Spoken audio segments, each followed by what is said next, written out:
Cameras that are freezing up on me. I got to spend $600 after this show is over because TeamViewer has determined that Jim Lee has logged into this computer to fix some things up way too much for it to be just a relationship amongst friends. So I have to buy a business account, which is about I don't know how much a month, but it comes out to $600 something a year, and they need you to buy it annually. So, yeah, we've got issues. So, thank you for joining me tonight. Man, it would have been great if that would have shit the bed on me maybe 5 minutes ago before I started the show up, but here we go. Now I'll be looking in the wrong direction all night, and have to make adjustments on the fly. But it is Tuesday night, I think. Tuesday night. We've got our good buddy Timothy Gordon coming back on because I just want to talk to him about a bunch of stuff. There is this Satan convention in Boston, Massachusetts. I guess if there's any place that would be top of my list to have a Satan convention, it would be Boston too.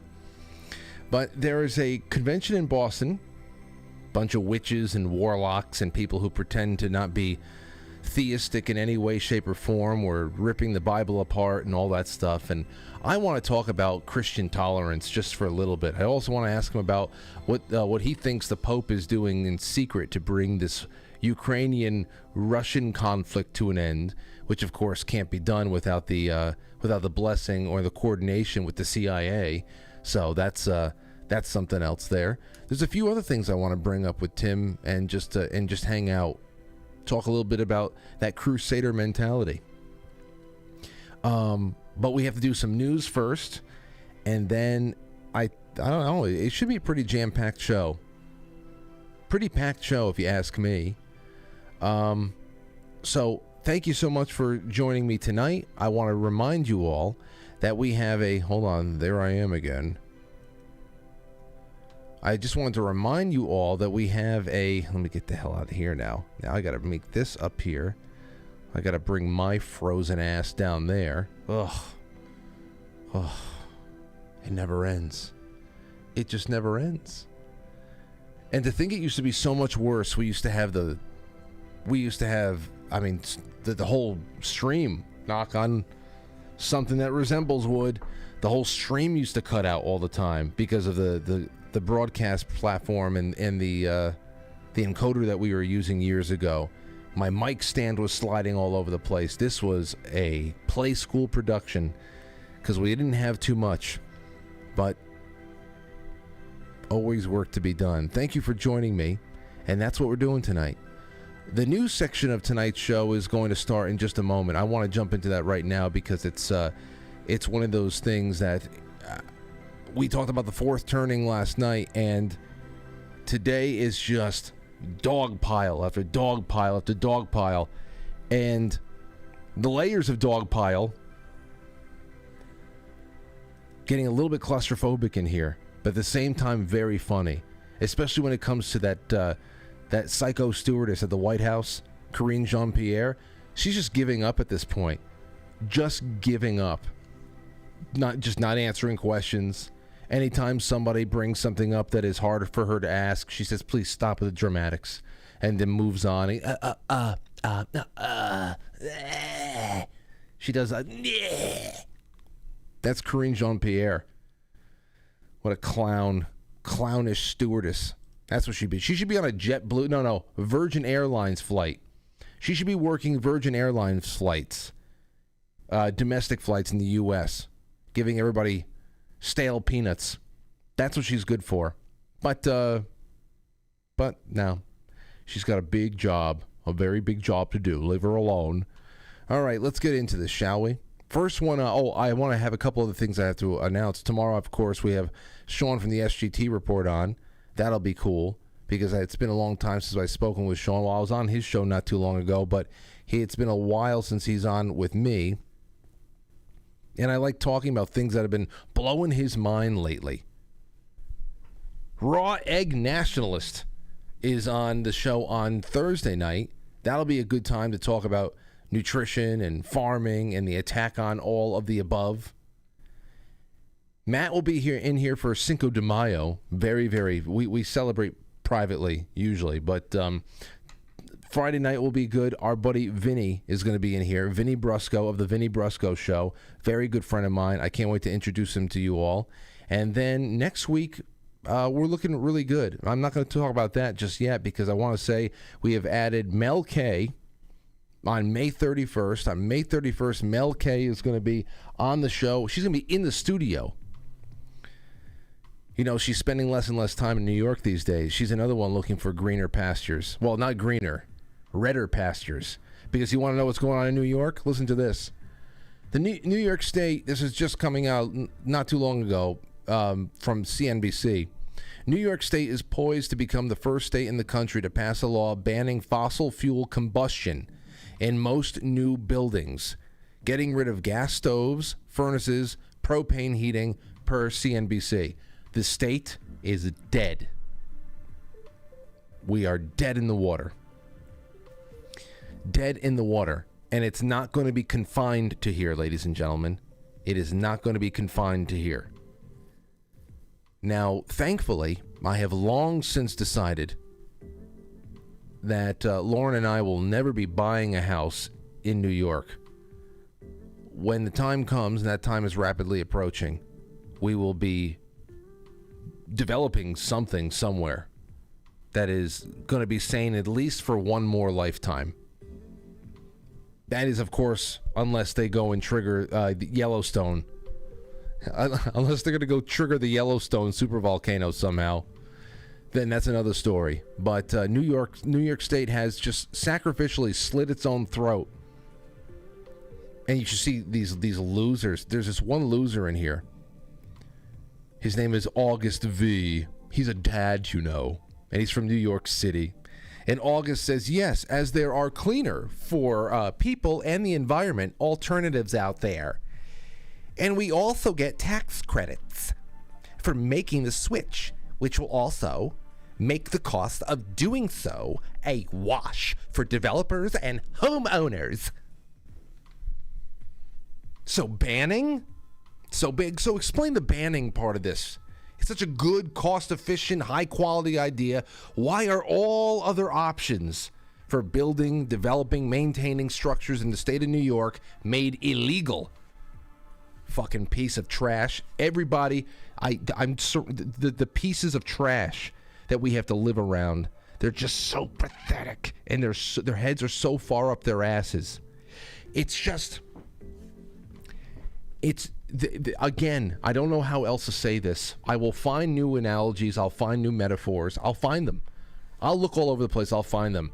The best ones still I can think of are the dancing morons on the top of the buildings in the movie Independence Day who went up there to greet the aliens, and they put up their signs. They're like, well, take me, welcome. Earth welcomes you. And then they are just the first ones to just get flattened. They only realize they made a mistake when the big blue light comes down. Dumbasses. I just wish we could localize the damage on them. That's what I wish. I'm fine with people having their fantasies. They can have their fantasies just fine. I want the damage to be localized on them. Their big dumb fucking blue faces. So Mel K will be in the studio on May 31st. And I'm sure she'll have something like that to say too. Leo Zagami will be coming back on June 8th. I'm booking into June now. Good stuff is in the works. More and more and more. I even found a guy, and I have to get him on the phone and work all this out. I even found a guy who started a EMF company that he claims he is sitting on proprietary software or proprietary technology that breaks up electromagnetic frequency interference inside of a house. And I say, is this too good to be true?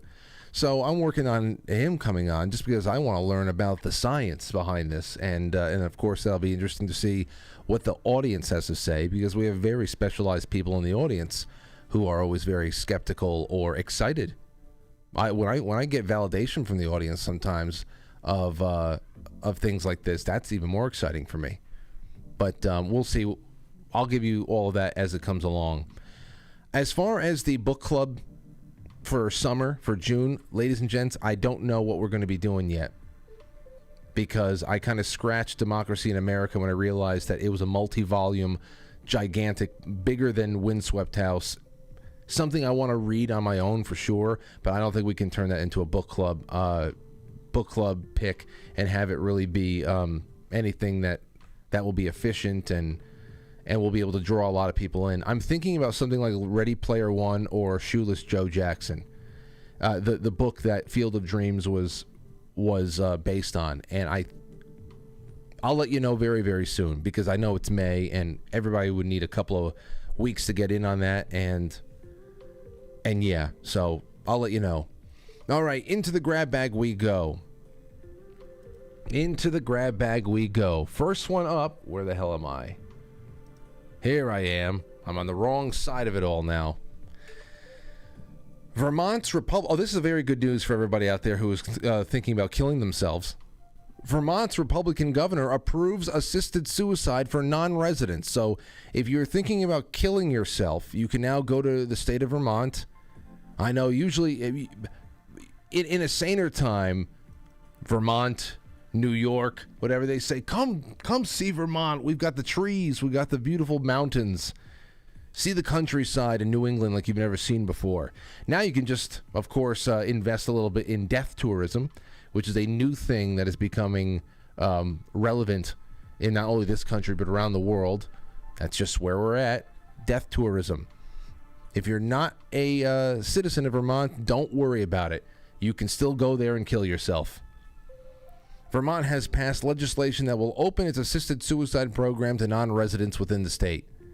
Republican Governor Phil Scott, what a guy, huh? Signed a bill on Tuesday that removes residency requirements for medically assisted suicide in Vermont. We are grateful to Vermont lawmakers for recognizing that a state border shouldn't be determined if you die peacefully or in agony. Here's my question for this. I would love for somebody to explain this to me. Now, we don't have to talk about the morality of this. I want to talk about the logistics. What is in it for state governments, for any government out there, to aside from just wanting people gone, why are they doing this? I mean, if somebody decides to take their lives, if somebody decides to go to any pharmacy in the country and just raid I mean, you can go and get enough stuff in any pharmacy, OTC, to kill you. All right? For probably under $100. This is not an advertising thing. I worked in pharmacies. I know about the chemicals that are all up there. I mean, you can kill yourself with enough water, aside from just drowning. It's just one of those things where if somebody kills themselves, they are not going to be able to be prosecuted. So this whole idea of, I mean, whatever. If they tell their family, I'm going to do it, I would like for you to be there with me. What is it? Does it make the family culpable? Or is that the whole thing? That you want to be able to be open about it and you don't want your family to have to suffer legal consequences? I mean, you can always just tell them and they don't have to come over that night. It could be I don't understand this. Why they're getting into this business. Why are they getting into the business end of it? Like, people don't already kill themselves in Vermont. Why do they want to make it so that, hey, it's okay, doctors can kill you?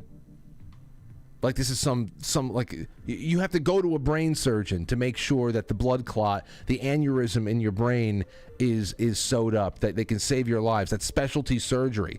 You're ending your life? If that's really what you're going for, Why do you need to go find a fucking doctor? I don't understand this. Is it make it less of a sin? If somebody else did it, I don't get it. But, so this is going on, and that's Vermont. Man, you know, it makes you wonder, like, who is this Governor Phil Scott? Like, who is that guy? How the hell did he get elected as a Republican in Vermont? Obviously, he's not very conservative, whoever the fuck he is, especially since this is a state that sends the drooling tuna fish man, Bernie Sanders, to the Senate every 6 years. So there's just so much. Biden, talking about drooling, he's sending 1,500 troops to the border, but not to secure the border. Defense Secretary Lloyd Austin, another liar, war criminal, on Tuesday agreed to send 1,500 U.S. soldiers to the Mexico border at the Biden administration, probably to change diapers of all the migrant children, though only to perform administrative tasks, with Title 42 set to end next week. For 90 days, these 1,500 military personnel will fill critical capability gaps, such as ground-based detection and monitoring, data entry, and warehouse support, until Border Patrol agents can address these needs throughout contracted support, said Pentagon spokesperson Brigadier General Pat Ryder. The Department of Homeland Security requested the Pentagon's assistance to get ahead of the expected surge of migrants when Title 42 expires on May 11th. The active duty units will focus on the logistical duties rather than enforcement, leaving Border Patrol to devote their resources to stemming the coming tide of tens of thousands of illegal border crossers. It's just, we're getting the last lifeboat is finally being totally consumed. Military personnel will not directly participate in law enforcement activities, Ryder said. Yeah, they should be lined up at the border. Telling people, turn around. This deployment to the border is consistent with other forms of military support to DHS over many years. White House Press Secretary Karine Jean-Pierre claimed Tuesday that troops have been sent to the border for almost 2 decades now, but those forces are typically drawn from National Guard. It's rare for the Pentagon to deploy active duty troops domestically. With just a week before troops are set to deploy, Ryder said the Pentagon chose to send active duty forces over reserve units in order to get them to the border faster, because they run faster. This is about being responsive. The ability to rapidly provide support from active duty forces is really the key here, Ryder said. Calling up reserve component forces involves some time associated with that. In the meantime, the Pentagon will continue to explore other options, such as deploying reserve units. How about active denial systems? Get all of the sound and the water cannons ready. How about that? Sound cannons and water cannons. Go back home. News of the deployment comes after Biden on Thursday signed an executive order empowering the Pentagon and Department of Homeland Security to deploy active duty and reserve military and Coast Guard personnel to address international drug trafficking. What a damn mess. What a damn mess. The authority comes from a December 15th, 2021, Biden declared national security emergency to address the unusual and extraordinary threat to the national security, foreign policy, and economy of the United States posed by international drug trafficking. Right. On May 11th, an anticipated surge. That's what's going on over here. The anticipated surge, because Title 42... There you go. There's your new neighbors. And it's bad, man. It's just shit. It's a real shit show. And they're just, again, CNN sent down this Rosa Flores to report on what was going on in El Paso. And it's just Mexicans and El Salvadorians and all these foreign nationals. It's difficult to describe, Jim, with words, so I want to walk. All men. It's all men. So you can walk with me and just see the magnitude of the number of individuals who are around this church here, just just streets from downtown El Paso. A lot of these individuals you'll see are males, adult males. A lot of the women with children are actually in shelters, in a network of shelters throughout El Paso. As you mentioned, the city of El Paso. 10 to 1 men. Probably more. 10 to 1 men. Laying around. Oh, man. Can you imagine living in El Paso? Yeah, I'm thinking the same thing, Frank. Can you imagine living in El Paso? My gosh. It's just crazy. But if you go ask the crazy nut, you ask the crazy nut at the White House, Karine Jean-Pierre, she'll say this. She'll say that illegal immigration is actually down by 90%. I don't know in what universe. Maybe she's talking about parallel universes and a project that CERN is working on. I don't know. She said yesterday that illegal immigration has dropped 92% under the Biden administration. Here, listen. The president has taken. He has tools that he's used to make sure that we do this. We actually deal with the immigration system in a humane way, and in a way that is that actually. How can she blink with her eyes already closed? Is what I don't get. Look at it. Look at this. I mean, look at it. Do you ever notice that? Because she puts all this metallic, shiny eyeshadow on her eyes. Like she has golden eyeballs, it looks like, when she closes her eyes. But still, her eyes are just bouncing all over the place. Your eyes are already closed. Why are they blinking? How is it possible? Is she an alligator? I know alligators have 2 sets of eyelids so they can see underwater, but what the fuck is going on with this woman? Watch her eyeballs. In a way that is that actually deals. What is that? Morse code? What is happening? With what we're seeing at the border, and that's why you've seen the parolee program be so successful. It has when it comes to illegal migration, you've seen it come down by more than 90%. Yeah, I see. I don't know what I don't even know what to say. Like I said, she's completely stopped trying. So just don't even try that with her. Has completely stopped trying. Listen to this. Here's some more stuff. Somebody asked her about the CIA, some of the Epstein ties to the CIA again, which is should be surprising to anybody. But this is what she's been doing a lot lately. Did Biden have any reaction to CIA Director William Burns meeting with Jeffrey Epstein in 2014? This obviously was after Epstein had served time for a sex crime and was registered as a sex offender. I'm just not going to comment on that from here. Yeah, she's not going to comment on that. For those of you who didn't hear what she said, asking about how William Burns in 2014, the then CIA director, that is under Vice President Biden and his boss, his still boss today, met with Jeffrey Epstein, who at that time already had sex offender status. Well, she doesn't have to, comment on it. Of course, she won't. She won't. But who do you think those big scary people Cindy McCain was talking about? Everybody knew Epstein was out there, but nobody was doing anything for some reason. Why do you think he only got 13 months of house arrest and just barely given a sex offender status over there? That he was actually able to leave his house to go to work every day because there was somebody bigger than Alex Costa and all the people at the FBI who were putting together the goods on him and his network of degenerates and blackmailers and monsters during Operation Leap Year. Why do you think all that went out the window? Much bigger fish than the FBI even.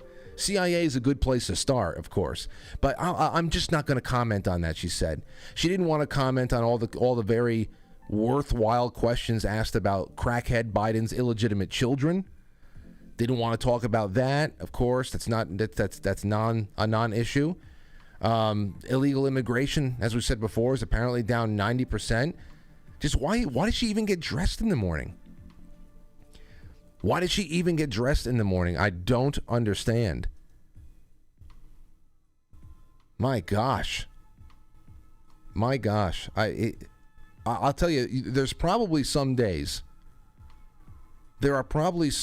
where she wishes that lesbians were invisible again. On Lesbian Visibility Day, it's probably very good to get to... Oh, I'm sorry, Frank. But she probably wishes that lesbians were invisible on most days, that she has to go to work now, at first. But she's not the only one. She's not the only one. Listen to this. The Biden White House, the Council of Economic Advisors, Heather Bushey, more like Heather Bullshit. Another woman comes out there and listen to what she says. A Biden economic advisor says that don't worry, we're getting up every day and we're working on the economy. But the most important thing, I'm an economist who works here at the White House. We get up every day making sure that this economy is delivering for working people all across the country. Oh, really? How do you do that? No details as to how she's doing that. But, you know, Heather Bullshit over here with her big moon face, big, nice, pale face, moon face. I wake up every day making sure the economy is delivering for you. An economy is working people. Working people are an economy. You know? Perhaps you should wake up in the morning and leave everyone the fuck alone. Try doing that, Heather Bullshit. Try doing that. No? No. You're too much of a busybody, right? Got kicked out of her crochet club, this one. Anyway, we'll be back. I'm very angry now. We'll be back at 7:22. Timothy Gordon will be on with us in just a little bit, and I cannot wait for that. Hold on, let me get Upset Frank over here. Send him down there. Oh, that's not what I wanted to do. Don't go anywhere. We'll be right back. Just a little bit of a reminder, a word to the wise, if you will. Do not worry about the worries from yesterday. Leave it in the past. Move forward with confidence, because there are so many new things to be experienced today, new joy to be had. So move forward, be strong, and have a great rest of your day.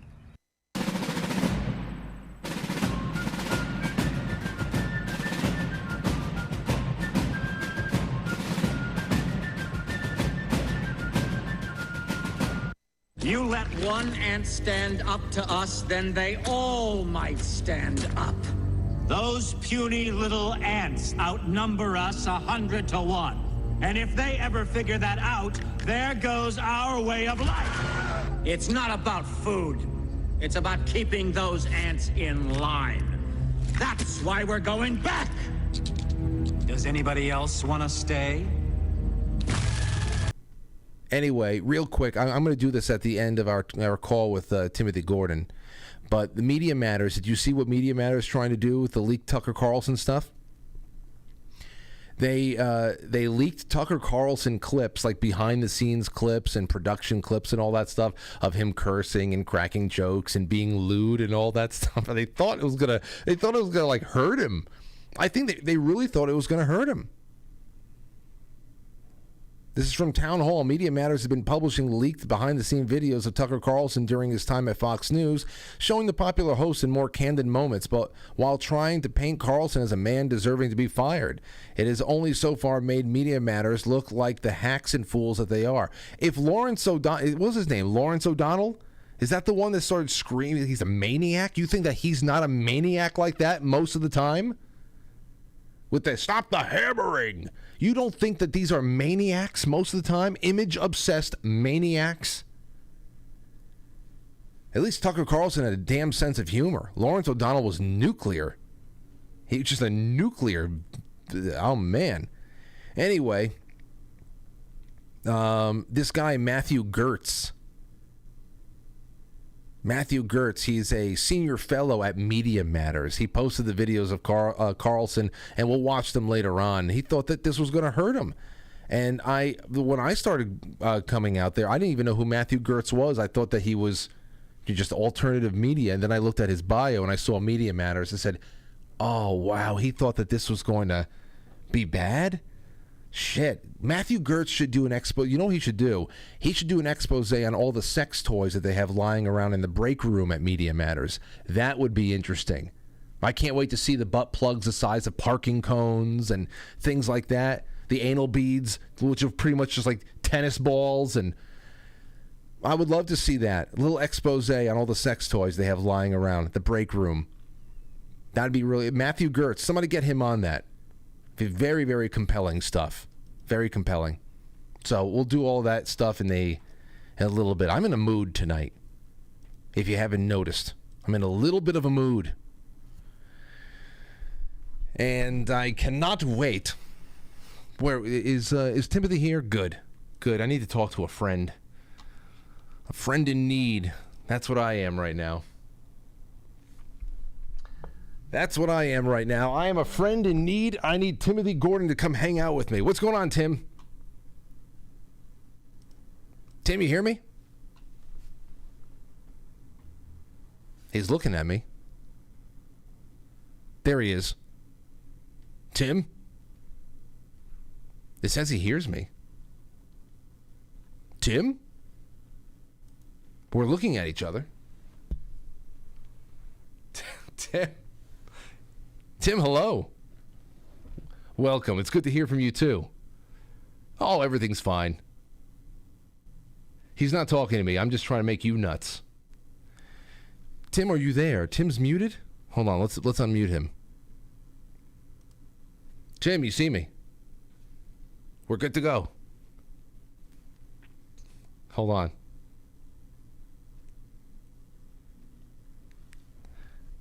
What's that, Tim? Oh. I didn't know that. A trampoline that size? How does that even happen? Well, I'm sure he'll be here in a second. We could always go to the Tucker Carlson clips if you want, just to be able to pass some time. We talked a little bit about that and that. Patrick Bet David. That's what I'll say real quick. Patrick Bet David of Valuetainment, he came out and he put a big open letter on Twitter, and he offered Tucker Carlson, he said, come and meet with me. I want to give you $100 million for like 4 or 5 years, a stake in Valuetainment. And I said to him, well, Tucker Carlson, he doesn't need any of that stuff, but I if you're going to take a meeting with anybody, I would hope that he does take a meeting with a Patrick Bet David type. That guy's pretty cool. He's done a lot of great work. I love his interview style. He has got some great bookings, and I think it would be interesting. I think that would be an interesting pairing. But, yeah, all right. Well, Tim is going to try to hop back in. Let's listen to a little bit of Tucker Carlson over here. Wait a second. Oh, my computer is going all nuts. Nuts. Hold on a second. Hey, Tim, you hear me? You hear me now? All right, well, while he works on that, here's the first Tucker Carlson clip. He's talking to Piers Morgan. I guess it's supposed to be too raunchy. Everyone in this company is thrilled that you're doing this. I've gotten more calls from people. Great. Well, I got to say, when I came to New York a couple of weeks ago, I couldn't believe how welcoming and friendly everybody was. It was fantastic. I loved it. Yeah, they really mean it from the owners on down. Yeah. It's cool. It's cool to see it. I like that. It's a good, people are nice in this company, I think. They've always been nice to me anyway.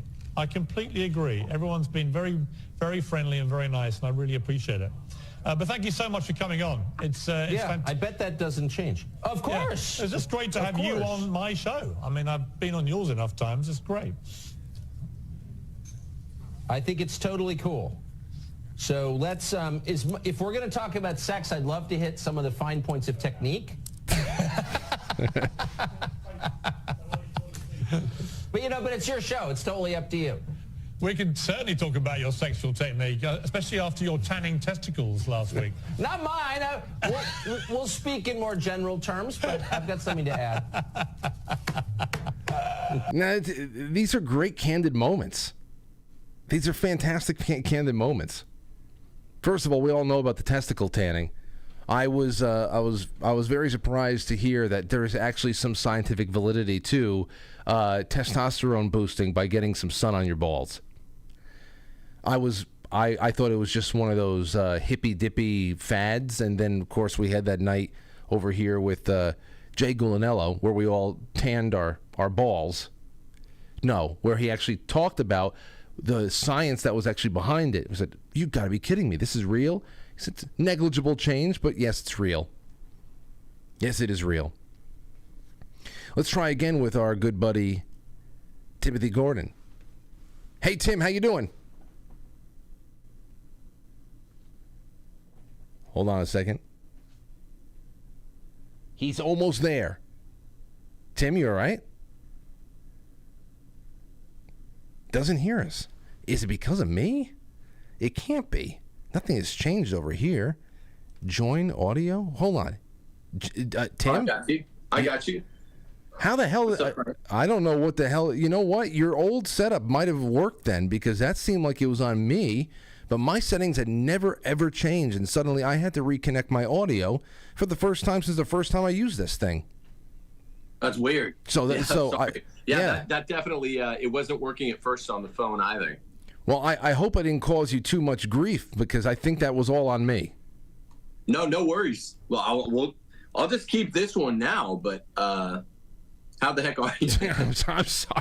I'm doing all right. How are you? I'm in a little bit of a mood tonight, but I think that we have enough to work with here to get us all through. Oh, you want me to ask you? What have you heard in your circles about this very secretive mission that the Pope says he's trying to work on some kind of a peace deal in Ukraine? Yeah, it's not a lot in, not a lot out.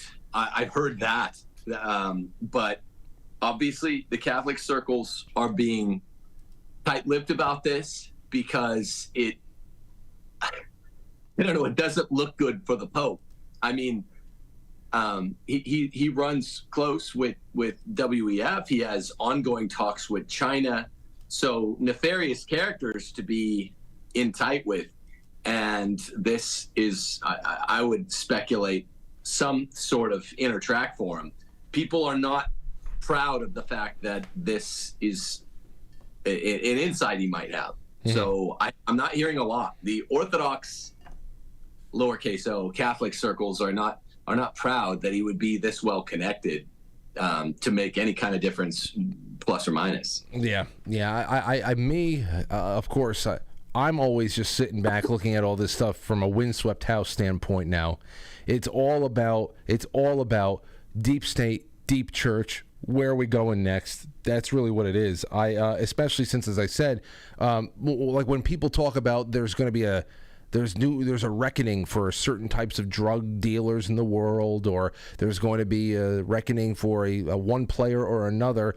All these things are controlled. You can't sell drugs on the planet without the permission from the higher ups in places like the CIA. There is going to be no peace deals in Ukraine brokered by the Vatican unless it is some sort of a kabuki theater, something that has been orchestrated by Agenda 2030 stooges and all for the ability of, I don't know, playing to the masses in one way or another. It makes zero sense, and I guess I'm just in an observational standpoint here, so I figured I'd ask you. The other thing, go ahead if you had anything to add to that. Well, of course I agree, and I don't know. You know, the Vatican has had talks with WEF, which is why I mentioned that before, and it's all windswept house. I don't have too much to add there, aside from the fact that none of it looks good. I know. It all looks bad. I know. Very bad. I know. And all along, there's hundreds of thousands of people being slaughtered out there in Europe. So every day is a new nightmare unfolding. But, I wanted to ask you about something that's going on here domestically, because it got me asking a lot of questions, and it's just bringing up conversations I always wanted to have. That's why I called you today and said you got to come on. And first of all, let me also just say you've been doing great work on your channels. I'm glad to see you kicking ass the way you have been, and it's good to see that. Thanks, bro. I mean, like the demonology stuff is always a draw, and it's always positive. I mean, we've talked so much about Malachi Morton together, author of Windswept House.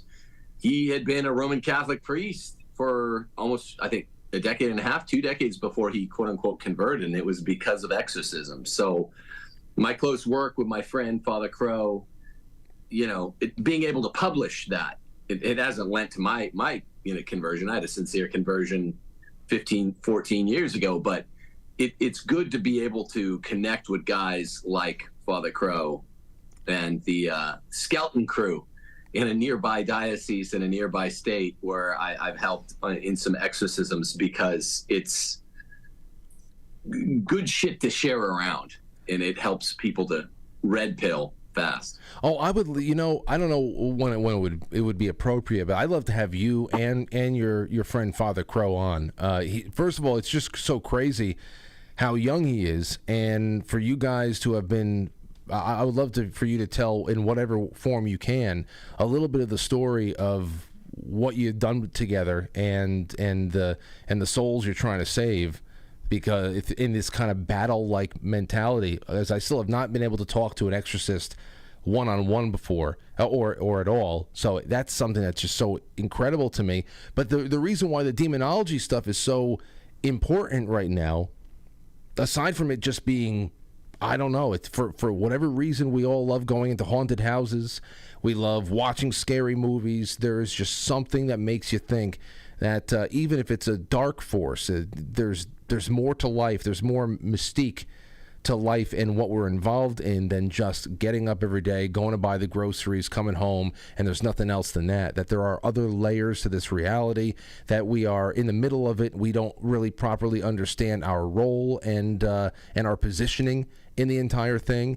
And when it comes to our situation right now, I always say we are so far beyond the pale, we're so far beyond politics to describe what's going on, especially the behavior of average people.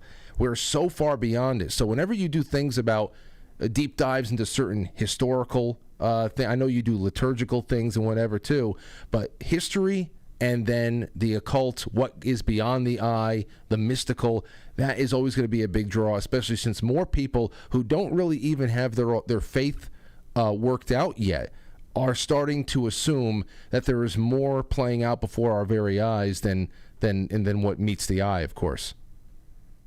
Well, that's why it's so important that fathers of households know, whether you're nominally Christian or whatever, that there's a real case for patriarchy. I mean, the patriarchy built Western civilization. We're not doing a feminism thing tonight, but Father Crow came on my show recently, and we did a title called Demonology and the Patriarchy, or I think he wanted it called Exorcism and the Patriarchy. And what he showed was essentially a proof text from my work, which is, the case for patriarchy, by saying, look, an exorcism has very little efficacious grace that it confers if the husband's not involved.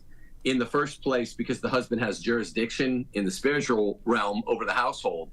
Pretty much all kids or wives that get possessed do so because the husband's not involved. Wow. As the priest, prophet, king of the household, priest, prophet, king of the household, which all husbands are in the laity patriarchy. It's a bifurcated patriarchy. The priesthood's all male, priesthood and presbyterate and episcopate is all male. As you know from Windswept House, that's the higher one, but the lower one's the household lay patriarchy, and all husbands are in charge of their houses. And Father Crow attests, without fail, categorically, an exorcism usually began by having an uninvolved priest, prophet, king of the household. Your father's not involved, the husband's not involved. And therefore, if the husband's not interested in coming along with mom to a kid being exorcised, Father Crow can do nothing, because it's kind of a shared jurisdiction between the parish priest or the exorcist and the household priest, which is the father. It's a very interesting proof text, and he was sharing some stuff that surprised me on that most recent show on my channel, Timothy Gordon on YouTube. You guys should check it out. I saw a little bit of that. I'm glad you brought it up, because it's going to come up again in this next topic that we're going to do. But it's also very interesting to think about the way that we get these sales pitches from these federal these federal education nuts that are always talking about jurisdiction over a child. It's incredible that for those who really take account of what is good for the soul and what keeps people protected from unwanted spirits, entities, anything like that could really corrupt a person, they acknowledge that the presence of a man, the male figure of the household, to be there and to be active in the act of protecting and solidifying that the security of their family, that there is that shared responsibility. But they are chief among it. If they are not involved, it all goes away. In the kind of brainwashing, this new religion that they're marching out and trying to implement through the state, they don't want the parents involved at all, especially strong fathers. They want them out of the picture, and they want to assume all of the training. They're socializing. Now we're seeing more and more. There are states that are trying to pass legislation to make it illegal for teachers to help children gender transition without their parents even knowing. So that's going on in some places where teachers are behind the parents' backs helping children adopt new pronouns and shit like that, which obviously they hope is going to lead to surgeries. So, I mean, if you don't have... It's incredible what severing ties from your parents could really do. At the beginning of Western philosophy, insofar as all philosophy is quote-unquote a footnote to Plato, says Alfred North Whitehead. You have Plato going down the statist route, Book 5, The Republic, saying that the state owns the child. And Aristotle, like all areas of the Aristotelian, the peripatetic philosophy, he's really rejecting his teacher Plato, saying, no, the child is owned by the father, not the state. And Aristotle sets the ground for what will be called subsidiarity in the Catholic intellectual tradition, meaning local government. It's a grave error for local government to not have the first right of refusal to occupy a legislative field.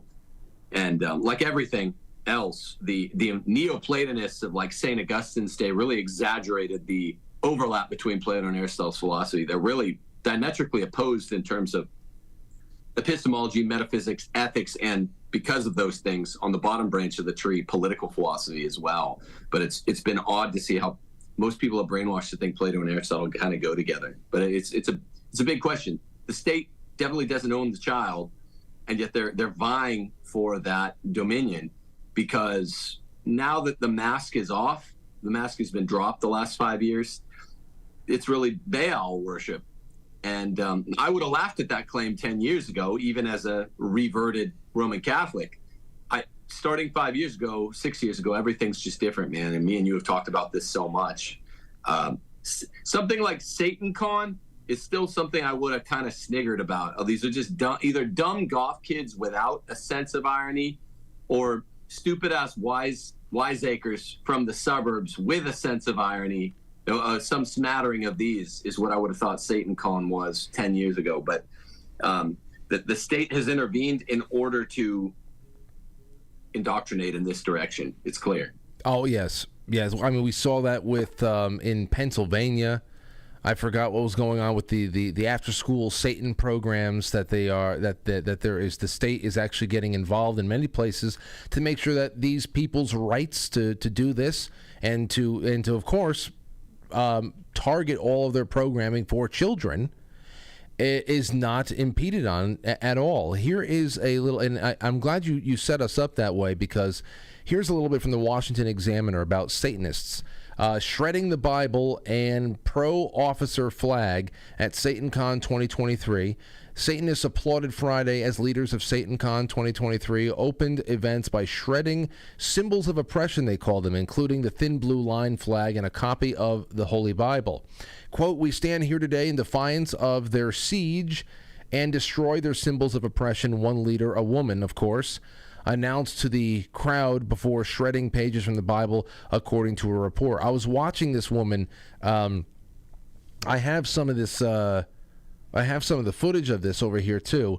Here she is. Let's listen. I got a couple of. This is from Saint AVS. Put these clips together a little bit. Listen to this. You'll see. And of course, they say that they're not worshiping Satan, but of course, hail Satan all around.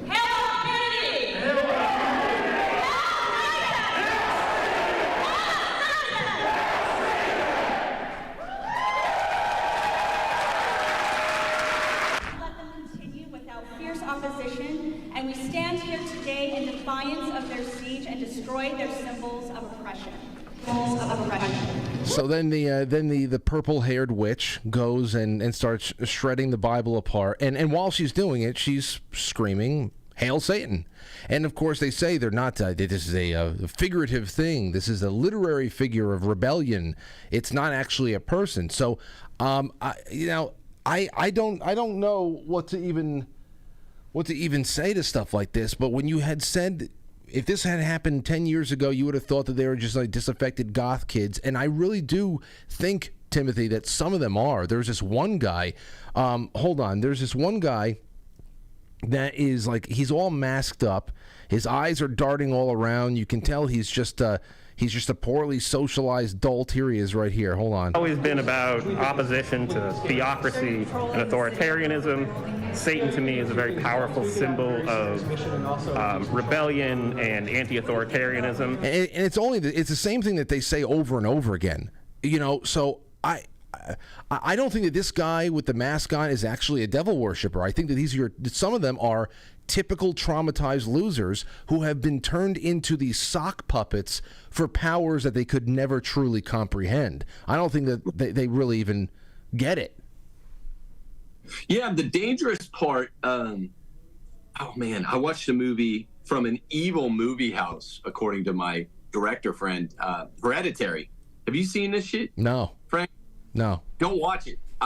Now there are real Kabbalic magic words from, I think, the Talmud spoken in that movie. Me and Steph fucking muted the volume on the TV. We're like, we shouldn't even be watching this horse manure. But I mean, like, the point is, people do, according to Father Crow, so I'm citing him like I'm his mouthpiece, people do expose themselves to these risks all the time with talismanic, otherwise empty imprecations. I was worried about having those words resounding throughout my home. When you should get your home, if you're a Roman Catholic or really any Christian, get your home blessed about once a year. I had it blessed by Father Mitch Packle when I first moved in here. I had Father Crow redo it because you don't know the kinds of spiritual apertures. And this stupid God kid, poor dolt, he doesn't know what he's opened himself up to. And I have friends that are struggling with this, and they don't know exactly how they opened up one of the apertures. But the last two things, Frank, that exorcists find out, usually in order, after a 1 to 3 year exorcism. Second to last thing, penultimate thing is, what opened you up? How did you get invited into this person, the demon or demons? And secondly, what's your name, the demon or demons? And so somehow, with the strategery, figuring out how they got in is one of the things that helps the exorcist take them out. And remember, all an exorcism is, for people like, that are watching it with cross-eyed, confounding this stupid kid at the SatanCon. All an exorcism is torturing via counter imprecations, prayers, praise of the Holy Trinity, praise of the Holy Virgin. It tortures the demon until they no longer want to stay, and they'll go find some other warm body, so to speak. So it's counter torture happening at every exorcism. I know, and that's why I started reading Gabriel Amorth's book again. It's not a long read at all, so I wanted to just rip on through it, and it's really incredible and frightening too. I mean, I know that you've actually seen this now for yourself, and I can't wait to have that conversation one day. But you did an episode with Taylor Marshall a few years ago about how the occult they have designed a direct inversion of the Mass for people who and for people who claim to be without faith at all, because all the people who usually come up and have some time in front of the camera at these conventions, or if they are representing any of the after-school programs that are popping up around the country, they'll always say, we are non-theistic. This is all very literal. This is not literal. It's they're literal figures, literary figures, figurative ideas about oppression and about our relation to authority and bodily autonomy. They go through those 7 tenets, which me and Steve and Jonathan, we were doing on the show the last time he was on here. The 7 tenets of the Satanic Church are the most ridiculous,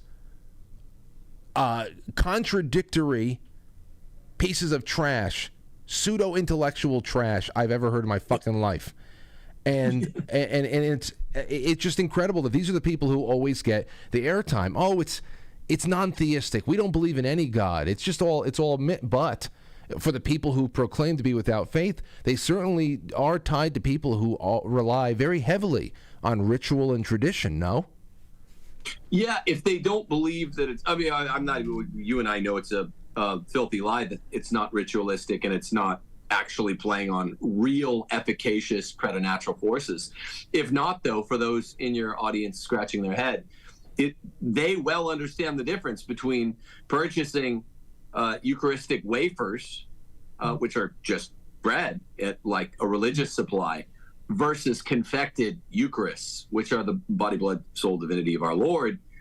They know the difference. They are all, and this is also, Frank, why it's so suspicious that starting in the late 70s, less than 10 years after the promulgation of the Missal of Paul VI, aka the Novus Ordo Missae, the new Mass, less than 10 years later, in country by country, there started being, it started in 1975, 76, 77 here in America, 78, 79 in other places in Europe, started being a rule-swallowing exception for people who you're supposed to receive the Eucharist on the mouth, who wanted to receive it on the hand. And what these goons do that go to satanic black masses is they receive on the hand, pretend to consume.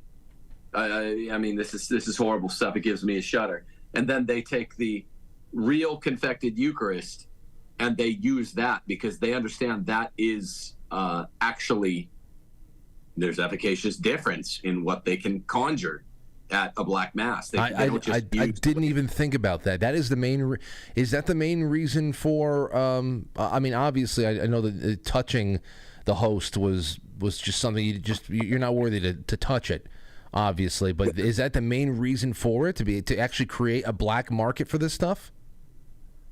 Well, I'd say, yeah, you got it right. The ordinary reason is because you don't have consecrated hands. And it's supposed to go just straight on to the mouth. You know, the recipient, the communicant, is obviously supposed to be in a state of grace, must be in a state of grace, and that's why they used to do a ritual blessing of the throats once a year for the whole passageway. I remember that. But yeah, I remember. I mean, yeah. That's why you're supposed to have that with the two candles. Supposed to be any of these Karens passing it out, the extraordinary minister, you know, all of the Susan from the parish council doing her thing.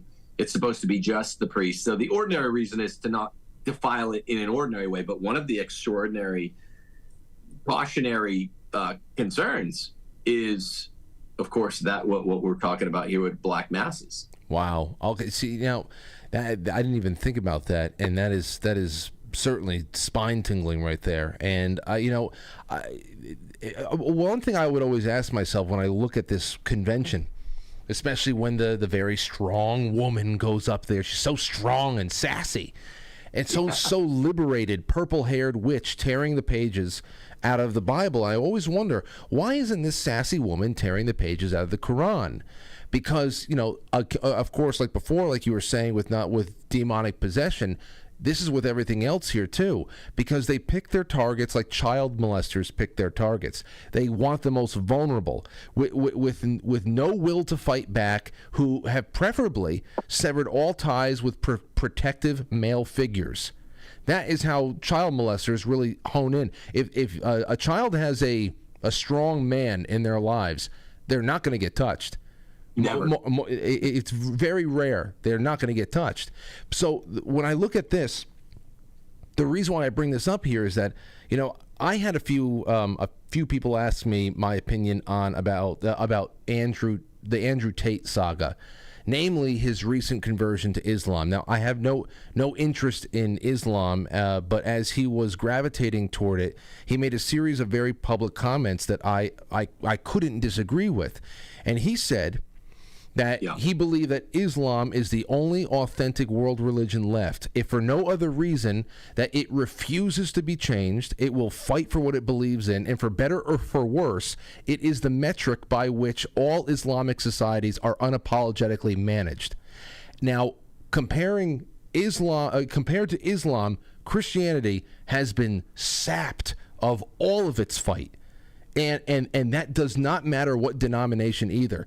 The whole God is in charge mantra is proof positive. Muslims believe in God is in charge too, but until God acts on his behalf, they don't stand idly by if their culture, if their faith is in any way, shape, or form threatened. For as much people rip on, I just don't get this whole idea about the Christian tolerance. I think it has become very toxic, because there is no greater threats than what are being faced right now. And still, we're waiting for courts that have been completely seized by the same dark forces to come to their senses and help us out legally. And this is an incredible time of strife right now. And there's no fight.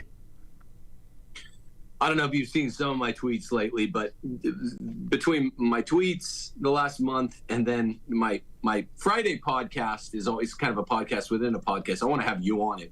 It's called Christian Masculinism. We call it CMAS. With me, Will Nolan from Nolan Knows, Dr. Michael Robillard, who's an Army Ranger and an Oxford philosopher, and then the great Elliot Holst, strongman Elliot Holst. We do that every Friday, roaming from each of our 4 channels. And we've covered in about triplicate the Tate thing, because we've been going about 6 months and Tate's been in the news about 3 or 4 times. So 3 of our weekly podcasts at least have been on Tate. What he said specifically on Islam was undeniable, as you've already noted, Frank. You can't walk down a certain block or street in Paris or London, and if you said something like the equivalent of the piss Christ, which cuckolded, nanny-chided suburbanite men would allow in Christendom and have allowed. If you said the equivalent, something about the prophet, the so-called prophet Muhammad, you would get the fucking factory reset, right? You would get curb stomped. There's no doubt about it. And there's something admirable that way. Michael Robillard always talks about, hey, Muslims still know you travel in packs. This is something men do, travel in gangs. All these problems you see on like fight videos. Me and Steph end up watching fight videos on Twitter more than anything else. I've some middling experience, probably 8, 9, 10 street fights under my belt when I was a youth playing music. And if you have your crew, you're always good. So Islam understands you always circle the wagons. You always defend the holy, what for them is the holy, their errant notion of it. And you never give up ground. And you cover each other's sixes and stuff like that. Basic man stuff that suburbanite and urbanite Christendom has long forgotten. I mean, there's no such thing as urbanite Christendom anymore. The American cities are a cultural wasteland, a dreamscape of, like, I don't know what it is anymore. It used to, 6 years ago, if you watch a Brooklyn Nets game, it's all horn rim Buddy Holly glasses, cucks, walking around with gel in their hair and like waxed mustaches and shit. Those aren't even post-Christians. It's just the new pagan wonderland. But suburbia is a pathetic place because it's got a bunch of nominal Christians who sit around and figure out ways like he says in Gran Torino to the priest, like they assuage their consciences by saying, oh, I'll let anybody walk all over me that wants to, and then I'll go home and pray for a humble spirit to bear it. This is not the mark of Christendom. Christ is the ultimate man. He was the ultimate model for men. He was utterly manly. He formed a bullwhip in John's gospel when people were desecrating the Holy of Holies, and he was whipping people. Mary is the ultimate exemplar for women. Christ, her son, is the ultimate exemplar for men. It's the Old Testament model in all of the wisdom literature of the king. The Old Testament king and his mother are the king and queen. That's Christ and Mary, the model of manhood and womanhood. And there's nothing effeminate about it. It's far closer when you inspect the scriptures and the early days of Christendom, the first 300 years, blood of the martyrs is the seed of the church, far closer to the kind of hard-scrabbled manliness of Islam, but with charity on the other end. Far closer to that end than it is to the ultimately godless suburbanite semi-religion of nominal Christendom. It's pathetic. It turns my stomach. And none of these guys have ever been in a fucking fight, which is just, sorry, I don't trust you if you're a dude and you haven't been in fights. Oh, I'll tell you, there's a lot here, I got to say, that it's just starting to really wear on me because I see it. I see it. And I'll tell you, I was seeing it before I was even starting to get called back to any faith. I was never in a spot where I was an atheist.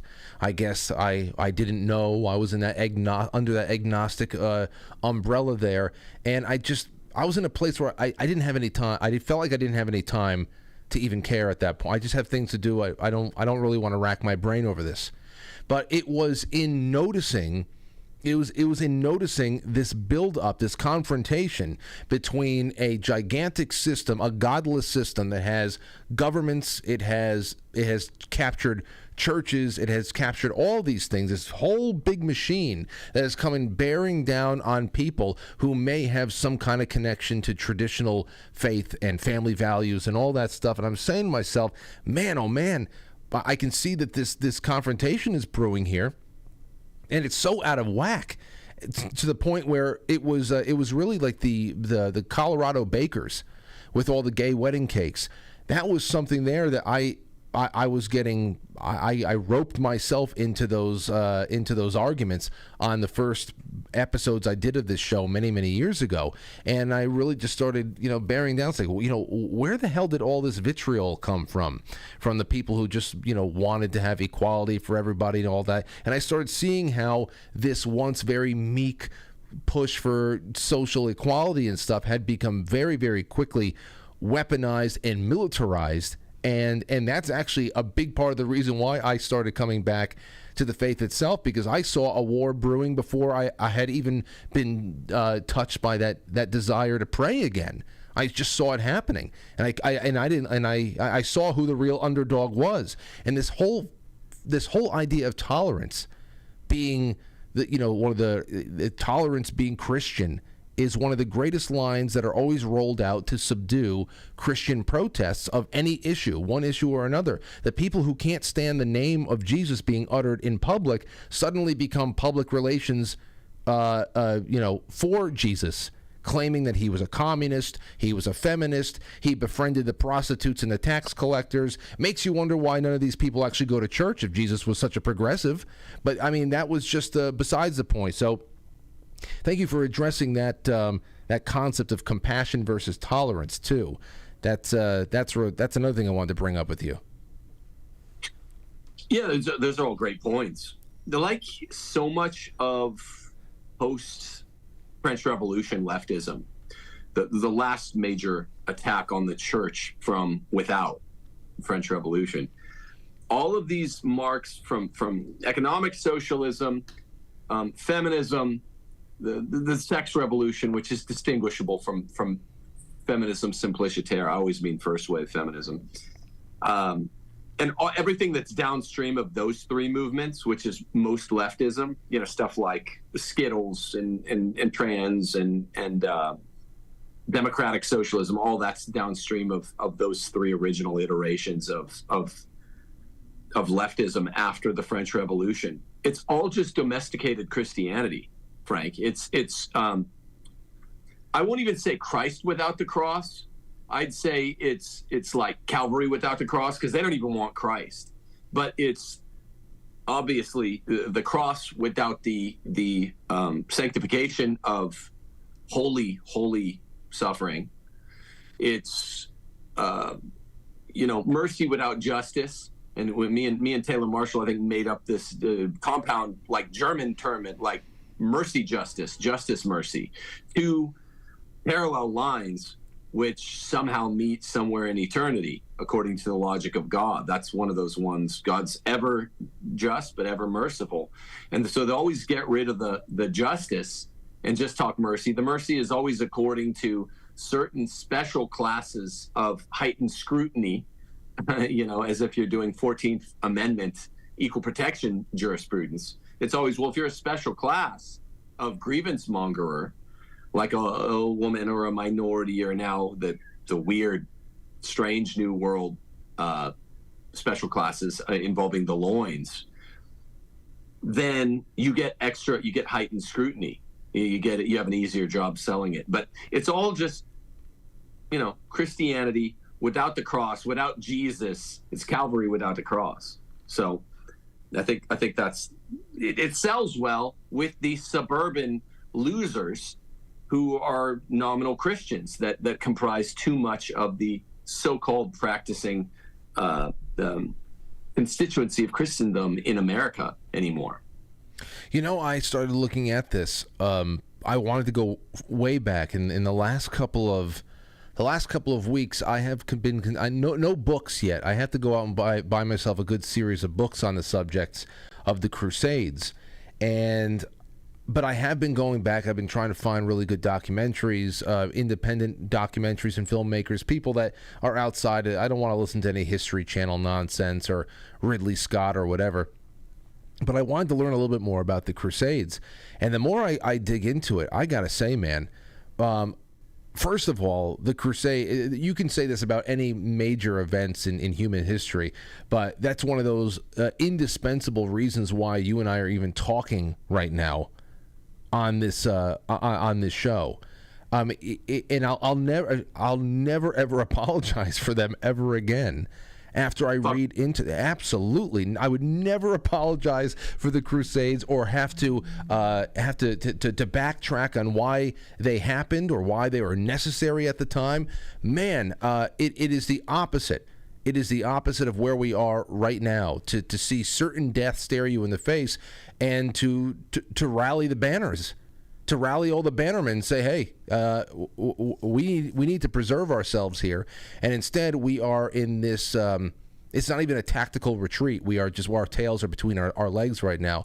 Have you ever done any deep dives into the Crusades for your shows? What would you want to convey onto us about that whenever you talk about Crusades with students of yours or anything like that?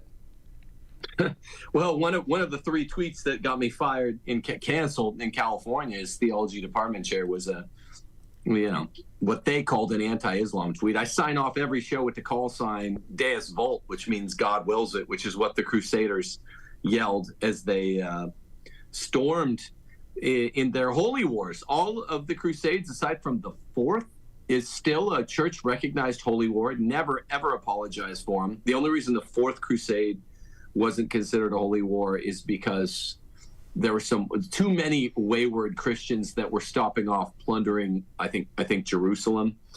But look, it's all based on post-Hijra Islam. There's this stark KT boundary, dichotomous boundary between pre-Hijra Islam, which is the flight of Muhammad and Ali, his uncle, from Mecca to Medina. So the early spots in the Quran operates on the principle of abrogation, meaning the later passages trump the earlier. Frank. And pre-Hijra, that means flight, from Mecca to Medina, there are indeed peaceable passages in the Quran where Muhammad and occasionally Ali are saying, hey, don't convert the infidel by sword. Okay, that's good. And that's what your 20 years ago anyway, lefty college professor who was semi-tolerant. Now it's probably a whole new ballgame. They would just be saying kill Christians, I think, in universities now. But when I was in college, my lefty, pro-tolerance, soft anti-Christian professor would be saying, Islam's not inherently militaristic.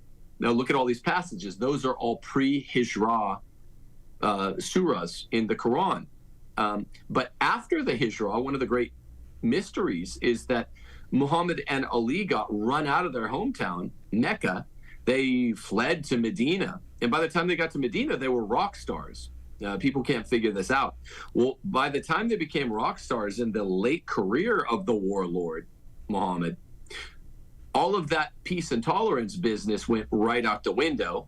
And of course, these are later surahs of the Quran, meaning it abrogates the earlier passages, such that Robert Spencer, who you really have to read if you want to study the Muslims or the Quran, he has a fatwa declared on him personally, so that's fun. He says that Muhammad fought in 79 battles, and 78 of them were offensive. Only one of them was defensive. So, and he's a great scholar. So there's a lot to defend there, but the church still stands by all except the Fourth Crusade as a holy war. Never give up ground on this. Same thing with the Spanish Inquisition. Always defend our own six on these things, because the church did not make any errors here. So you're absolutely right to have that. Well, you always have good spot on intuitions, Frank. Well, with the Spanish Inquisition, I actually don't really have that much of an intuition with it all. I know what we were told about with this ultimatum about conversion and all that. That's real. I don't have anything. I don't even know what question. I would love to do a show about it with you if you'd like. I'd like to talk about that, and because I'm sure I can come up with some questions, because I would be coming from a place of ignorance, and I would like to do a little bit of prep and all that stuff and see what I want some clarity on. And yeah, that would be nice, because really nobody I know even knows what the hell the Spanish Inquisition is. These things are just repeated in our lives. The Crusades. The Inquisition, these are just general concepts that are repeated in our lives, terms that are thrown around to be able to cast aspersions on a person and behavior that they're committing to that is apparently has to be taken as negative. If you know you go and you reference the Inquisition when you're trying to forcefully draw something out of somebody and threaten them with death to do something they don't want to do. It usually has some kind of a religious zealot aspect attached to it. The Crusades are actually of course they're only used as an example for unwarranted wars to just rob people of their treasures and all that stuff. So I would love to get some real great deep dives on this stuff. We should set it up for the rest of the year. Yeah, we should. Yes, we should. Yeah, and you're absolutely right. It's like Crusades, Inquisition, Galileo, Copernicus stuff. All of it's as people out there who are Franklies across our land already know, all this stuff is utter nonsense. So yeah, I'd love to lay it all out. You know, I have one last question for you, and it comes in the form of an email that was sent to me by a friend of ours, Mike in Pittsburgh. And I was on my morning show with my friend Tracy on Monday morning, and we were talking about, forget what it was, but what came up was the Our Father, the Lord's Prayer. And I had mentioned how I really, when I started paying attention to the prayers I say every day, and I actually started reading, I wanted to read through line by line the prayers, and I wanted to actually contemplate the words I was saying and what it meant and all that. And when I was getting through even just looking at the Lord's Prayer again, I saw that as we forgive those who trespass against us, as we forgive those who trespass against us. And when I got to that line, even today, I sometimes just hang my head in shame. It is the hardest. That is the hardest thing to think about right there. Forgiving people, especially if they're lined up against you in such vitriolic and hateful ways. And here's what Mike had said in response to this. I got it in my email. He said, "Hi, Frank. I had to chuckle when I heard you talk about the Lord's Prayer with Tracy yesterday on Uncover DC.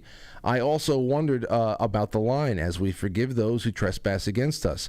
I guess it depends on the meaning of the words forgive and trespass. Specifically, I find it hard to believe that trespass against us to include hating our guts, doing anything to ruin our lives, and wishing us dead.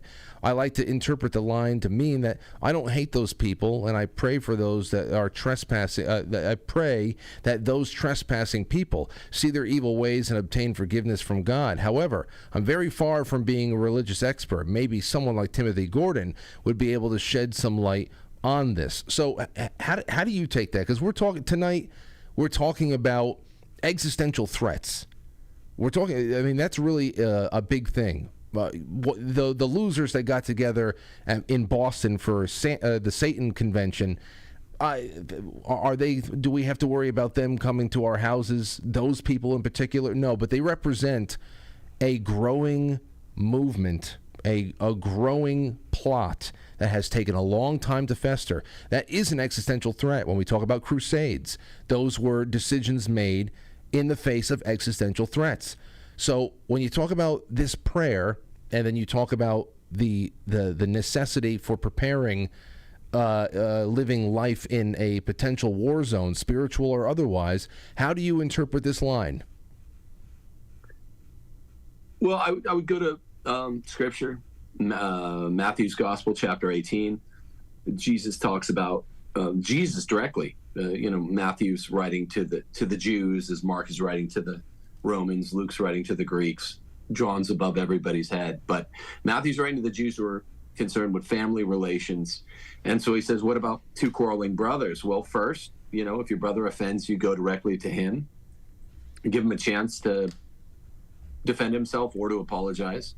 No, he might not even know that he's offended you. If he doesn't hear you, bring 2 or 3 others along to kind of help mediate, grease the skids. And finally, bring the whole church. That means bring a representative of the church, I guess, like a priest. And if he still won't hear you, treat him like a tax collector or a scribe. So, you're not responsible for reconciling with everyone in your life, this side of the eschaton. You should try with people where there's a preternatural relation, like your parents or your siblings. But you're not even responsible for being in contact with your parents or your siblings if they're coming at you. But St. Augustine distinguishes between forgiving someone, you should pray for them all the time, then what you're responsible for, according to Augustine, is to forgive them in your heart. You don't have to necessarily reconcile with them. Augustine says you do have to have an apology, as Jesus says in Matthew chapter 18. And that's with loved ones or people that were formerly intimates. With our enemies, now we always have to pray for them. If we have the opportunity, we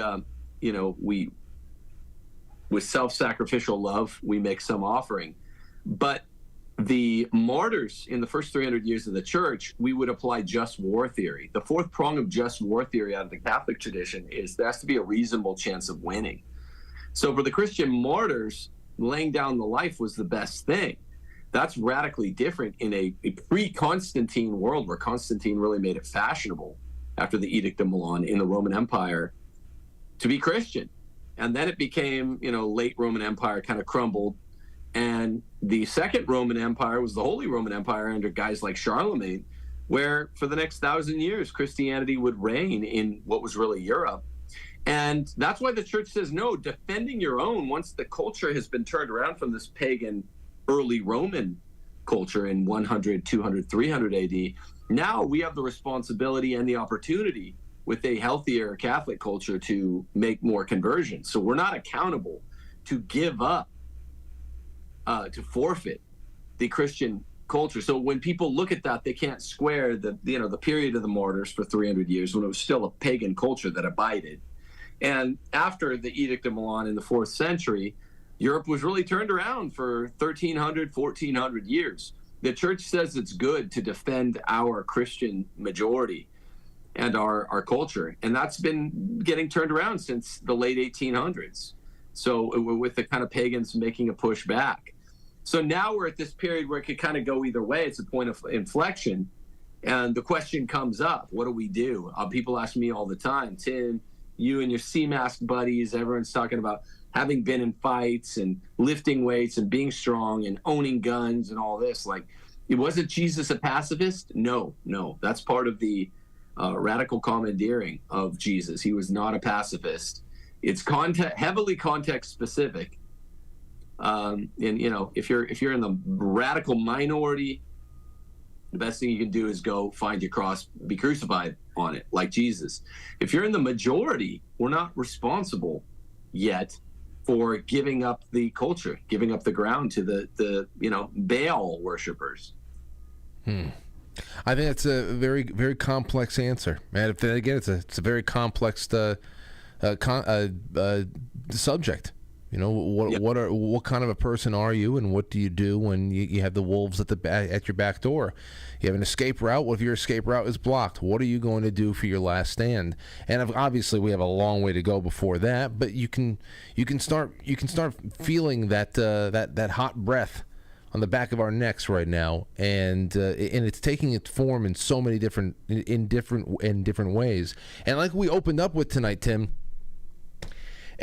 I think a lot of people are being drawn, even if they haven't been to church in a long time. They don't know where their heart lies with all this stuff, the metaphysical, the concept of, and the existence of God. There's a lot of people who still have a lot of questions to answer for themselves, and in many ways they've answered those questions. But in looking at the world that we are in, there are less and less ways of explaining what we're seeing with just the regular old geopolitical breakdowns and your poli-sci degree, and there's less and less ways, and that's why I think people like you gain a lot of traction when you talk about the unseen and those who can give a little bit more insight into those worlds. So that's where I wanted to leave off here tonight. We got to do more on the Inquisition, on the Crusades. We got to go above and beyond, man. This is going to be fun. Awesome. Yeah, it's always fun doing this stuff with you, Frank. And I would just, as a sign-off, remember what Atlee and Child said, the Australia's Got Talent guy that went to Hollywood. He's like, look, if you're a secularist, a kind of tolerance and peace-loving secular guy, atheist, agnostic, whatever, the people that run Hollywood, the people that run Los Angeles and San Francisco, Washington, D.C., New York, they're laughing at you at the wheels of power. They are all preternaturalists. They know the stupidest superstition out there is atheism. It's Ed Fazer called it the last superstition, right? You're the ultimate butt of their joke. Yeah, they make fun of our Lord and Savior Jesus Christ because they're demons, but they don't say Christians are the stupidest. They just make fun of us because we're the enemy. They say the stupidest ones are the secularists. So don't be the butt of their joke. This stuff is absolutely real. Things move from being a political war to an info war, and now we're finding ourselves at the dawn of a new civilization. Society woke up and found itself in the midst of a spiritual war. That's where we're at. Timothy Gordon, everybody go check out his YouTube. TimothyJGordon.com is his website. He'll be back again. Actually, we might talk to you again soon. I have other little things I'd love for you and Steph to stop by. I send all my love to her and the children, and of course, we'll talk afterwards, man. Thanks for all the time tonight. Thank you, Frank. Yeah, all my love to your fam, too, as well. All right, be good. Peace. There you go. All right, so we're going to take a little bit of a break. And when we come back, what time is it? 8:28. We actually might have some time for calls. There's always time for one last call. Oh, wait, no. I can't take calls.